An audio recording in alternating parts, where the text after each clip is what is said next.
오늘은 창세기 25장을 같이 보도록 하겠습니다. 창세기 25장은 이제 아브라함이 죽고, 새로운 이삭 족장 이삭으로 하는 새로운 이야기가 이제 시작이 됩니다. 그래서 아브라함이 죽고, 그 다음에 다음 이야기의 시작인, 족보를 통해서 또 시작을 하고 있습니다. 그리고 이삭 외에도 이제 다른 아들들이 있지만, 그들은 모두 그냥 육체에 따른 아들일 뿐이고 약속의 자녀는 그러니까 독자는 이삭뿐입니다. 그래서 아브라함의 독자를 이삭으로 말하는 이유는 그 다른 이유가 있는 게 아니라 그 약속 때문에 약속을 이어받은 아들, 유일한 아들이라는 의미에서 독자로 그렇게 부르게 됩니다. 아브라함이 후처를 맞이하였으니 그의 이름은 그두라라. 그가 시므란과 욕산과 무단과 미디안과 이스박과 수아를 낳고 욕산은 스바와 드단을 낳았으며 드단의 자손은 아수르 족속과 루두시 족속과 룸미 족속이며 미디안의 아들은 에바와 에벨과 한옥과 아비다와 엘다아이니 다 그두라의 자손이었더라. 아브라함이 이삭에게 자기의 모든 소유를 주었고 그러니까 이삭에게 자신의 모든 소유를 주었습니다. 그러니까 약속의 이삭을 통해서 이어지게 되는 거죠. 자기 서자들에게도 재산을 주어 자기 생전에 그들로 하여금 자기 아들 이삭을 떠나 동방고 동쪽 땅으로 가게 하였더라. 그래서 재산을 주어서 보냈죠. 그러니까 일찌감치 정리를 끝낸 겁니다. 그래서 약속은 하나님께서 약속하신 땅에서의 그 땅의 소유권은 이삭에게 물려주고 나머지 자녀들도 이제 각자 이제 살 길을 찾아서 이제 가도록 했죠.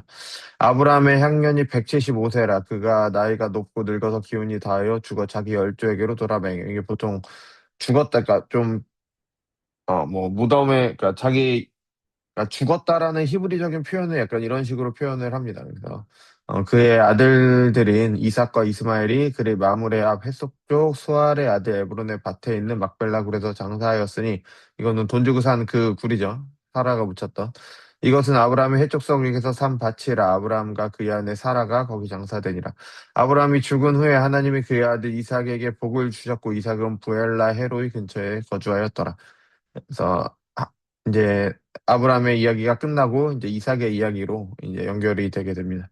사라의 여종 애굽인 하갈이 아브라함에게 낳은 이스마엘의 족보에 톨레도트가 나오죠. 그러니까 새로운 이야기의 시작을 말합니다. 이러하고 이스마엘의 아들들의 이름은 그 이름이 그 세대대로 이와 같으니라. 이스마엘의 장자 느바요시오. 그 다음은 게달과 압부엘과 미삽과 미스바와 두마와 마사와 하닥과 데마와 여둘과 나비스와 게드마니 이들은 이스마엘의 아들들이요 그 총과 부락대로 된 이름이며 그 족속대로 12지파 12지도자들이었더라. 그래서 하나님께서 하갈에게 하신 약속대로 12두령이 그에게서 나왔죠.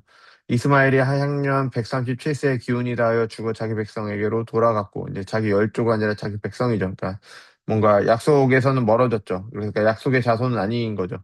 그 자손들은 하윌라에서부터 아수르로 통하는 애굽 앞 술까지 이르러 모든 형제의 맞은편에 거주하였더라. 그래서 아마 좀 그 이삭의 후손인 그 이스라엘 그 이렇게 맞은편, 그러니까 뭔가 이렇게 대응하는 그런 지역에 있었다라고 그렇게 말을 하는 것 같아요. 예, 아브라함의 아들 이삭의 족보, 톨레도트가 또 시작이 되죠. 이러하니라 아브라함이 이삭을 낳았고 이삭은 40세에 리브가를 맞이하여 아내를 삼았으니 리브가는 밧단 아람의 아람 족속 부두엘의 딸이요 아람 족속 중 라반의 누이였더라.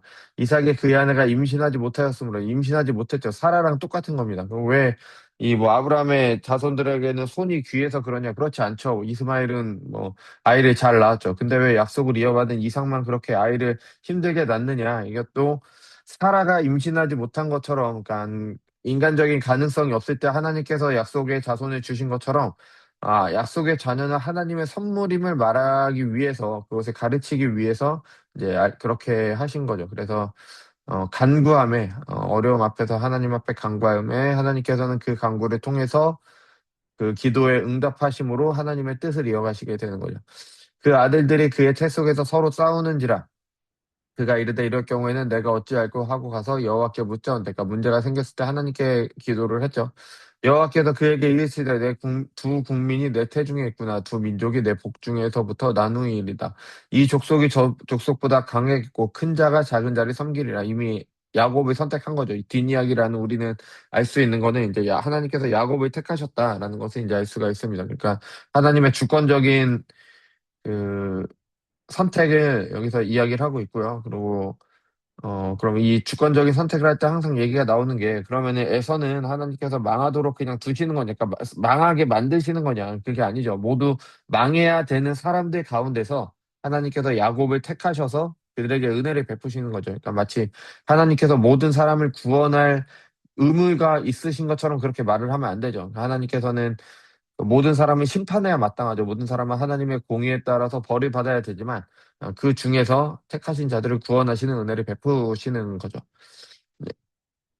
그 해당 기한이 찬즉 태에 쌍둥이가 있었는데 먼저 나온 자는 붉고 전신이 털옷 같아서 이름 에서라고도 에돔이라고도 하죠. 그래서 예, 후에 나오는 손에서 에서의 발꿈치를 잡았으므로 그 이름을 야곱이라 하였더라. 이게 이미 뭐 발 뒤꿈치를 잡고 그렇게 나오는 나중에 뭐 형을 속이고 뭐 약간 좀 야곱이 약속의 자녀이지만 좀 교활하고 뭐 그런 사람이죠. 그래서 뒤꿈치를 잡는 그런 사람입니다.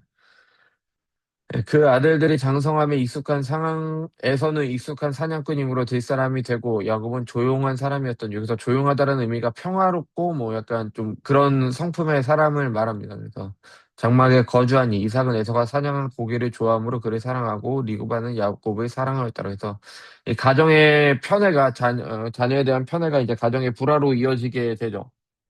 근데 여기서 이삭이 잘못한 건 뭐냐면은, 이삭이 아무리 그 에서를 좋아한다고 하더라도 그 약속은 하나님께서 어, 야곱을 통해 이어가실 거라고 했기 때문에 에서를 축복할 게 아니라 야곱을 축복해야 되는 거죠. 그래서 예, 자기가 좋아하는 대로 하는 게 아니라 이게 단순히 이 가정은 그냥 가정이 아니라 복의 근원으로서의 소명이 있는 가정이기 때문에 하는 자신의 뜻을 적고 하나님의 뜻에 따랐어야 되는데 그렇게 하지 못했죠.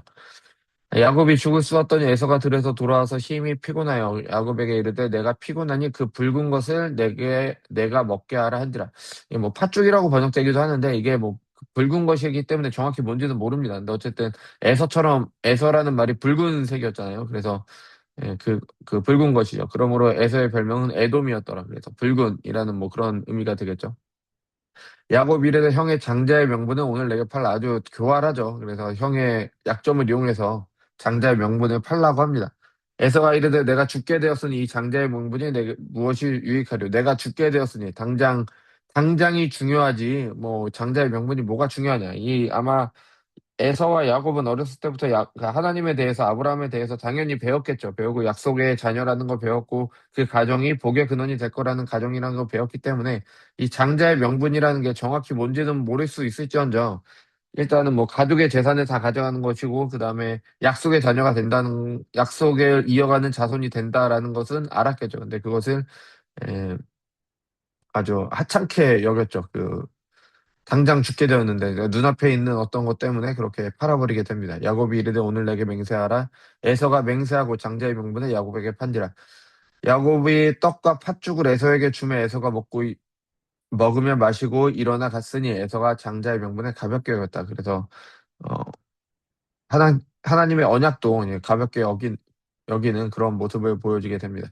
그래서 이 부분을 읽으면서는 우리가 그 하나님께서 하나님의 뜻을 이루어 가실 때 때로는 하나님의 백성들에게 고난을 주시고 그 고난을 통해서 하나님께서 주권적으로 하나님의 언약을 이어가심을 나타내시고 또 하나님을 찾을 수 있도록 하시고 하나님께 기도할 수 있도록 하시고 그래서 그 기도를 통해서 은혜를 내려주시기 때문에 우리에게 그 고난을 통해서 이런 고난도 이제 은혜를 받게 되는 그런 과정에 있게 되는 거죠. 그래서 그리고 무엇보다도 이 에서랑 야곱을 보면서 물론 야곱이 뭐 속임수를 쓰고 한 것은 분명히 잘못된 거지만 그에게는 이제 영원한 가치에 대한 소망이 있었던 거죠. 근데 에서는 영원한 가치보다는 당장 눈앞에 있는 것에 어, 눈이 팔려서 이제 장자의 명분에 팔아버리게 되는 거죠. 그래서 우리도 세상을 살아가면서 영원한 가치를 위해서 이제 현실을 희생할 것인가 아니면은 현재의 쾌락을 위해서 영혼을 포기할 것인가. 뭐 우리 당연히 영원한 가치를 위해 현실을 희생해야 된다는 게 맞다는 거 우리 잘 알고 있지만 그게 그렇게 쉽게 되는 일은 아니잖아요. 그죠? 그래서 네, 우리도 때로는 에서처럼 그렇게 어리석은 모습은 보이지 않는가 돌아보시면서 이 부분을 읽어보시면 좋을 것 같습니다.